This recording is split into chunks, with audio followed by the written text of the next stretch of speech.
okay, let's explore what it's like to be with people. It can be quite tricky.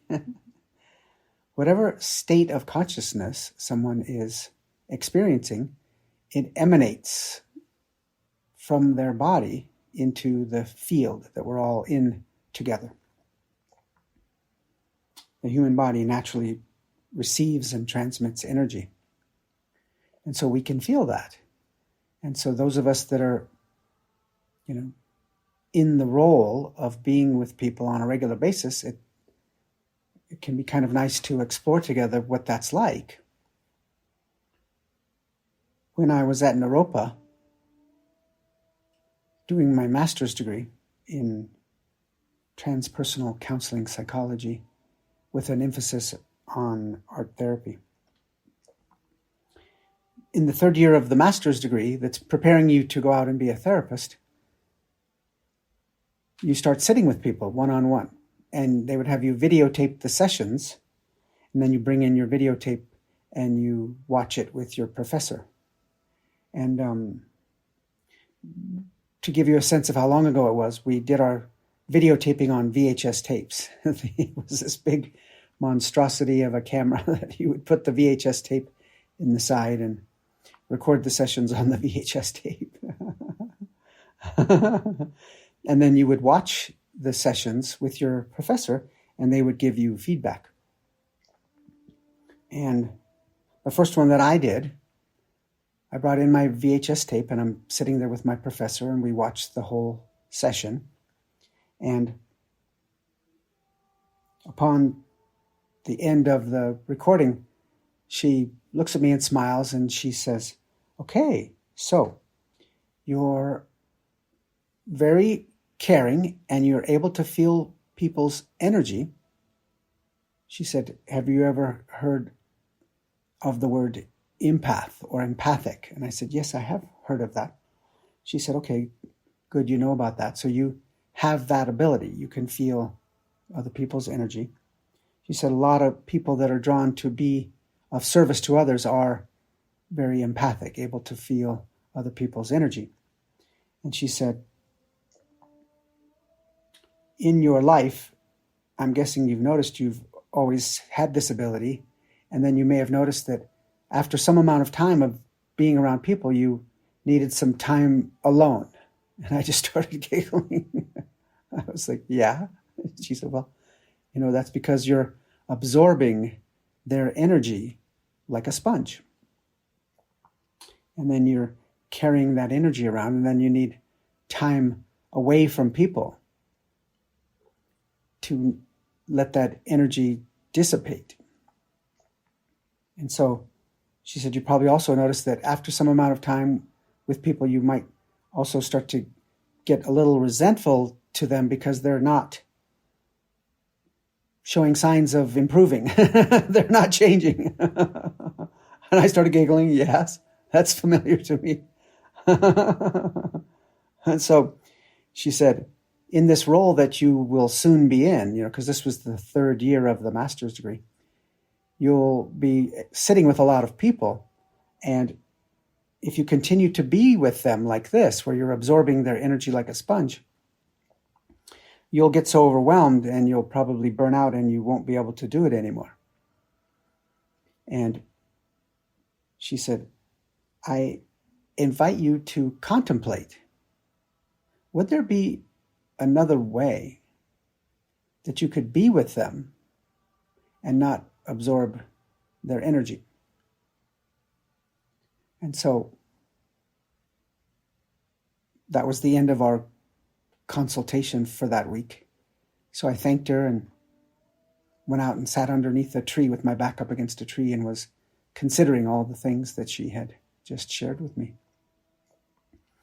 And was very aware that it was so spot on. She obviously, and she, by the way, also was speaking from her direct experience. She shared with me that she had also grown up like that.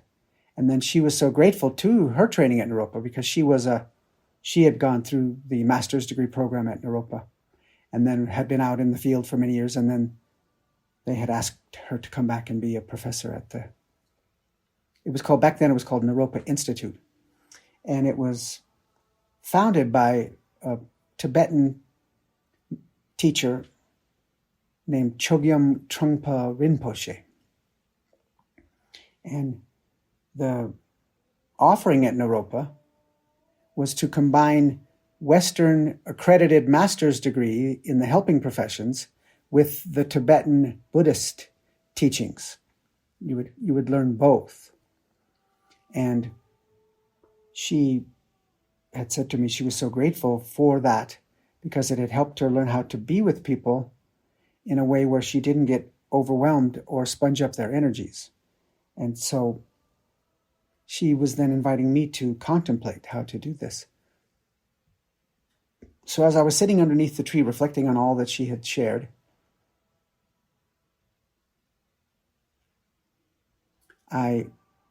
because of my years at the ashram, these are the years that I had also started going to the ashram. And I had learned about inviting in grace. My teacher at the ashram, she used to say, there's great power in the invitation to invite the support of the divine realm, the divine helper beings that are available to all of us.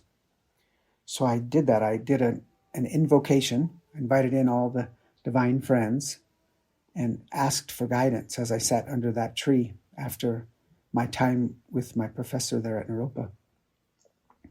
And I said, dear divine friends, please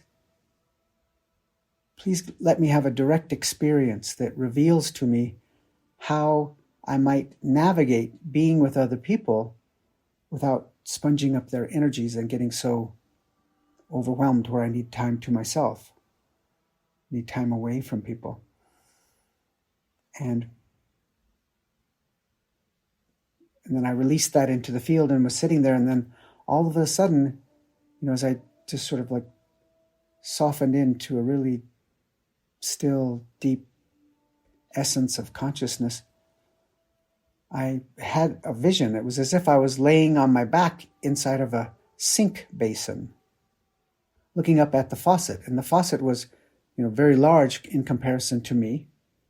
And then I looked down and noticed what I was in this vision was a yellow rectangular kitchen sponge. And here I am, this very dried out yellow rectangular kitchen sponge laying in the sink basin, and I'm looking up at the faucet and I'm wishing that some water would come to let me come back to my natural state where I'm hydrated, I'm all dried out. Then some water starts to come, and I'm so grateful for this, and I'm just, soaking it up, and it feels so good at first, so it's plumping me up, and I'm getting nice and supple and moist and hydrated, and it's feeling really good, back to my natural state. And then once I'm fully hydrated, I look up at the faucet and I say to the faucet, okay, thank you so much. You can turn off the water now. But the water didn't stop coming. The water kept flowing and flowing and flowing. Once it had been turned on, there was no way to turn it off. It just kept coming. And it was too much. And I'm getting overwhelmed, and it's too much, and you have to turn off the water. It's too much. I'm looking down at my molecules. My sponge molecules are all starting to dissolve out. I'm starting to, disintegrate from too much water. And in that moment, as the sponge, I then called for help. Dear divine friends, I need help. Help, I need help. How do I navigate all this water? It's too much. In that moment, hovering right above me, up in the sunlight coming in through the kitchen window above the sink, was a perfectly clear quartz crystal. Perfectly clear quartz crystal. And the sunlight was coming through the crystal on one side, and coming out the other side of the crystal was all the colors inherent in that sunlight. Red, orange, yellow, green, blue, indigo, violet. Just so beautifully revealing itself to be naturally all those frequencies of light in that light from the sun. And I was noticing that the crystal was not overwhelmed by how much light was coming into the crystal. It wasn't too much. It didn't in any way overwhelm the crystal. The crystal wasn't in any way harmed or overwhelmed in any way whatsoever. And the light just flowed right through. The crystal was just being its natural crystal self. And the light flowed right through and revealed its inherent frequencies. In that moment, I realized, oh, we could be a crystal when we're with people, whether it's a one-on-one or with a group. We could be a crystal, and no matter how much of their energy is coming to us, it just flows right through if we let ourselves be a crystal rather than a sponge. And I was noticing that the crystal didn't need the light to be different. It had no needs. It was just purely available to however much light was naturally flowing through it. Yes, this is the invitation. The vision completed itself, and I was so grateful. Thank you so much, Divine Friends, for letting me have that direct experience, giving me guidance. And then as I was driving home from Boulder, I had about an hour drive to and from Boulder each day when I would go for my classes back in those days. And I was just reflecting on what I had experienced, and I started to realize that I didn't exactly know how to be a crystal.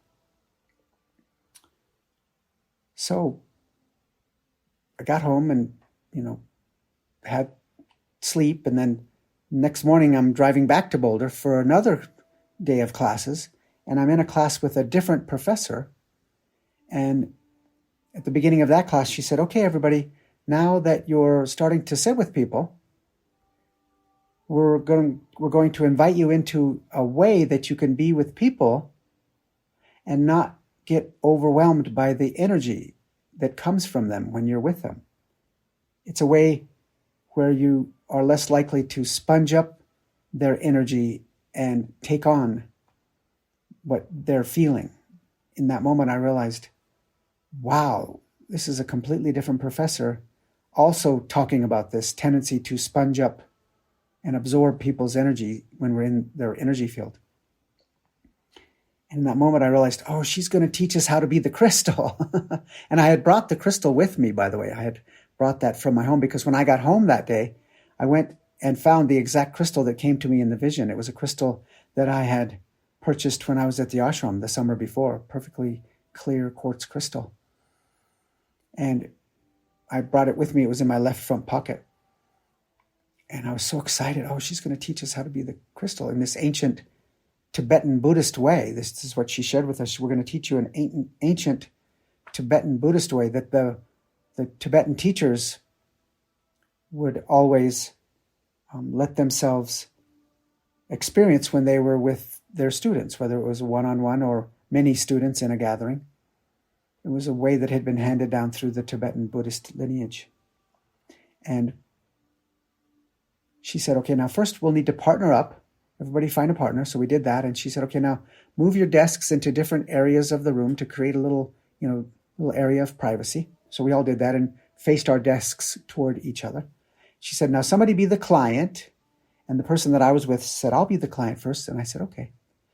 She said, whoever's being the client, for 20 minutes, I'm going to invite you to share something that's going on in your life. Don't make something up. Actually share something that's going on in your life that you would like to be able to talk about. And you'll get to do that for 20 minutes. Let it be something that, is maybe challenging or confusing or creating a disturbance for you in your life. And you'll get to do that for 20 minutes. Now, those of you that are sitting with them, we're going to invite you into this ancient Tibetan Buddhist way that the masters would use when they were with people to not sponge up their energy. To help facilitate this, we're going to ask you, please don't say a word. For the whole 20 minutes, you can't speak at all. Not a single word.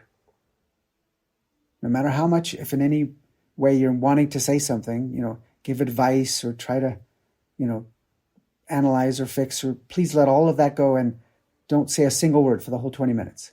Now, down the road, when we keep doing this practice, we will let you speak, but we'll talk about how to do that without, getting captured in the story of what they're sharing. But for now, we'll ask that you don't speak at all. Now, also, while they're sharing this situation that they're experiencing in their life, what we're going to invite you to do, so that you don't sponge up their energy, focus on their Buddha nature. Rather than focusing on the content of what they're saying, you will still hear all of that, and you will still be understanding all that they're sharing. But instead of focusing on the content of it and how to fix it or rescue it or save it or advise it or any of that, let all of that go and focus instead, as best you can, on their true nature, their essence. Another term they use in the Tibetan Buddhist lineages for that, they sometimes call it basic goodness. And that professor that day actually used that term. She said, focus on their basic goodness, which, as I say, we could also refer to as their Buddha nature, their true essence, their true nature. Rest there with them the whole time, for the whole 20 minutes, and see what that experience is like for you. Okay, ready, begin. So the person I was sitting with, she begins to tell me how her boyfriend is horribly mistreating her. Uh-oh, I'm absorbing it. Not happy about this. No, this is not okay. For about the first minute of the 20-minute sharing, I'm right back in there absorbing the energy. I'm gonna get some guys together and we're gonna go find this guy and we're gonna wrestle him down and teach him a lesson. You don't get to treat women this way. I'm in. I'm getting ready to rescue and save. And for about the first minute, I'm absorbing the energy like I always had. And I noticed, I'm doing that again. What was it she said? Oh, yes. Instead of focusing on the content, focus as best you can on their basic goodness, their Buddha nature, their true essence. That they are, that's not being affected by this life situation, their eternal divine self. So I reached in my left front pocket and grabbed hold of the crystal that I brought with me, that perfectly clear quartz crystal that had come to me in the vision the day before, sitting by the tree. And as soon as I was able to really be in the invitation of the practice, it was as if I had dropped into the deepest ocean water of her being. Imagine each person as an ocean, and there's the deep ocean water, and then there are the surface waves. In that moment, it was like I was in the deep ocean of her eternal essence. And I noticed that deep ocean water of her being wasn't being affected at all by the things happening up on the surface of this ocean of consciousness that she is. And it was so simple. It was so easy. And I could still tell you all the details she said about the boyfriend. I was still aware of all the details. But what was fascinating, it wasn't mine to carry. It wasn't mine to fix. I didn't need to analyze it, come up with some advice, come up with some solutions. There wasn't anything that I needed to do about it, because I was aware that who she really is, her eternal, divine, deep ocean essence, is not being affected at all. And I just rested in that deep ocean presence with her. The remaining 19 minutes flowed right by, and it was amazingly organic and simple and natural. And I wasn't overwhelmed at all, and I wasn't mad at the guy. Doesn't mean that I would condone what he was doing at all. But it wasn't mine to fix. It wasn't mine to carry. And who she really is was not being affected by it. So the sharing comes to a completion. The professor says, okay, that's time. Now, before we switch roles and go the other way, share with each other what that was like. And before I could say a word to my partner that I was with, she jumped right in and she looked at me with just such inspiration energy emanating from her, saying, Mitch, that was amazing. I've done all kinds of therapy, alternative healing modalities, all kinds of various experiences, and never have I heard somebody say to me something as wise as what you said to me. That was the wisest thing anyone has ever said to me. And I was surprised that she said that, because remember, I wasn't allowed to speak. So I said, I never said anything. She said, no, Mitch, when you said what you said about my boyfriend, that's the wisest thing I've ever heard. I now know exactly how to proceed. Thank you so much.